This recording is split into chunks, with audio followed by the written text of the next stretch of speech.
gente aprende equação de primeiro grau, equação de segundo grau, que é bom pra caramba, mas a gente não vai usar nunca mais na vida, porque tudo isso a gente tira na calculadora. Só que o jovem não sabe como lidar com o dinheiro dele. Exato. A cultura dele é aquela cultura lá da década de 70, 80. Bota na poupança. E a gente sabe que a poupança é medíocre.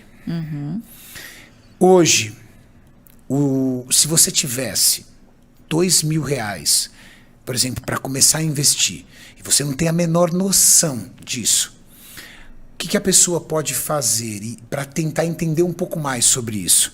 Legal. Uma pessoa que totalmente é offline dessa área. Ele não tem nada a ver com isso. Mas ele queria ver o dinheiro dele rendendo um pouco mais do que o que todo mundo sabe fazer, que é colocar o dinheiro na mão do gerente do banco.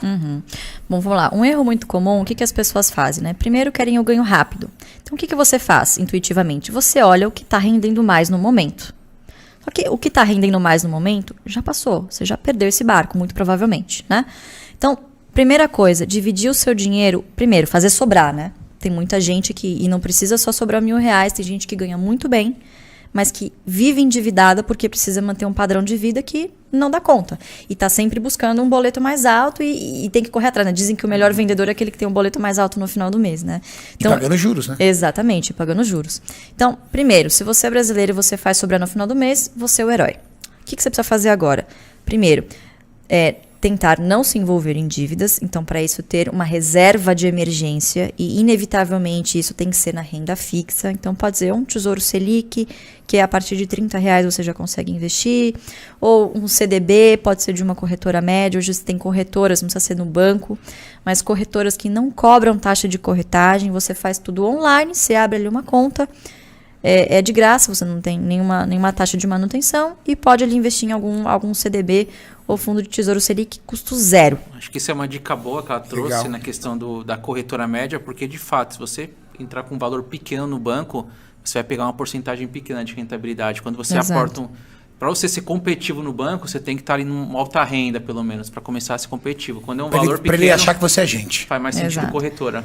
A corretora mesmo, a corretora que me patrocina, ela não cobra R$1 para abrir a conta. Esse é o legal. padrão. Uma dica legal. Então, você tem R$1.000. Divida isso em 3 caixinhas. Caixinha número 1, que é a do curto prazo. Então, enquanto você não tiver pelo menos de 3 a 6 meses, pelo menos, dos seus custos fixos guardados ali na renda fixa, tem que ser renda fixa porque você precisa de liquidez, ou seja, você precisa transformar isso em dinheiro, né, em disponibilidade rápido. Então, precisa ser na renda fixa. Construa primeiro a caixinha do curto prazo, que é a caixinha dos seus boletos. E caso aconteça alguma emergência, e emergência acontece com todo mundo, por exemplo, médico, na pandemia, muitos médicos ganham bem e ficaram sem nenhuma receita. Imagina o dono de uma loja de shopping. Pois é. O shopping ficou fechado 3 meses, cara. 3 meses, então assim... Quantos caras não quebraram por quê? Porque trabalhava alavancado. Independentemente da sua renda, tem que ter uma reserva de emergência, porque emergência acontece com qualquer um. E até você trouxe que foi um empreendedor, sempre que eu trabalhei como especialista, como assessor mesmo, para empreendedor a gente recomendava 12 meses até, por conta do alto risco, da alta volatilidade. Depende, claro. Você tem filhos, né? Qual que é a sua estrutura familiar? Eu não tenho filhos, eu me divido, eu moro metade com meus pais, metade alugo um apartamento, então, eu tenho ali 3 meses dos meus custos fixos guardados. Às vezes guardados. É um funcionário público, né? Que tem ali receitinha certinha. Exatamente. Pode ser menor ali. Então, a depender do perfil, você pode colocar menos ou mais na reserva de emergência, mas ter ali no mínimo de 3 a 6 meses os seus custos fixos. Show de bola. Isso você considera um investimento de curto prazo. O investimento de curto prazo é até 6 meses. Eu nem considero investimento, é a manutenção ali do seu custo de vida. Tá. Né? Você não vai multiplicar esse dinheiro, ele vai pelo menos ali, você não vai estar perdendo para a inflação. Né? Boa. Então, essa é a caixinha do curto prazo. A caixinha do médio prazo são aqueles seus objetivos, para os seus sonhos.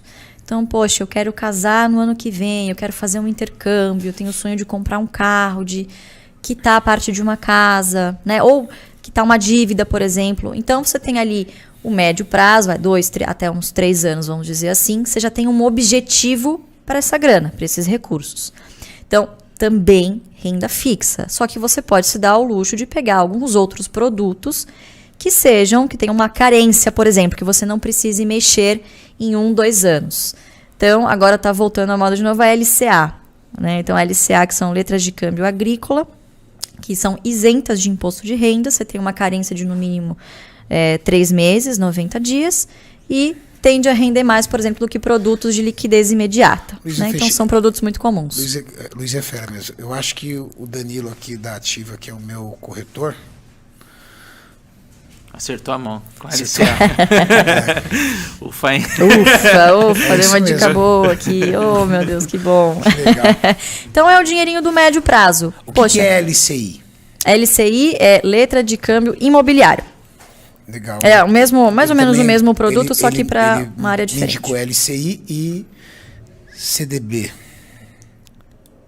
Isso, são parecidos, só que a questão do LCI tem isenção de imposto de crédito, renda. aliás, de câmbio, letra de crédito. Isso, LCI tem isenção de imposto de renda. Exato. CDB tem o imposto tabela regressiva, né? Então, depois de 2 anos, você chega a um imposto de 15%, mas se você resgatar em pouco tempo, você gastar em 2 meses, é 22,5% de imposto sobre o lucro. Exatamente. E LCI Ou seja, já é um investimento um pouquinho mais longo. Um pouquinho mais longo. E aí você tem a caixinha do longo prazo, que é a terceira caixinha, que você só vai preencher se você tiver a número 1 e a número 2 preenchidas. Então, é o dinheiro do longo prazo. O que é o dinheiro do longo prazo? Nem que seja R$100 desses R$1.000 que sobraram para você pôr lá na bolsa. Quantas pessoas vocês não conhecem que pagam lá o boleto no final do mês, religiosamente, de uma previdência privada, por exemplo? E confia, paga lá o boleto de R$100. Muito comum nos Estados Unidos. Muito comum, exatamente. Aqui no Brasil, até que nos últimos 10, 20 anos também, o pessoal mais antigo tinha previdência. É como um povão, assim. Povão normal ter. O cara tem um emprego, ele paga a previdência dele. Exatamente. Então, o pessoal paga isso e não sabe quanto está rendendo. Confia. Paga lá a previdência privada. A nossa proposta é fazer a mesma coisa na bolsa. Os incentivaram muito ali a previdência, os bancos, né? E aí não acompanha, né? Taxa de administração. Perfeito. Exatamente. Perfeito. E tem muitos fundos de previdência hoje que perdem para o CDI. Perfeito. Né? Perdem para a taxa básica de juros.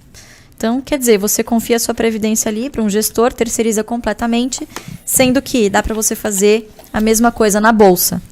Só que as pessoas encaram a bolsa como um cassino. A maioria encara a bolsa como um cassino. A última porta da esperança. Né? Eu quero fazer day trade, eu quero ganhar muito dinheiro ali, porque pessoas enriqueceram ali. Mas o cemitério é um lugar muito silencioso. Muito provavelmente as pessoas que ganharam muito rápido, pode ser que tenham perdido muito rápido também, né? Então, a bolsa é um lugar para você ganhar dinheiro devagar.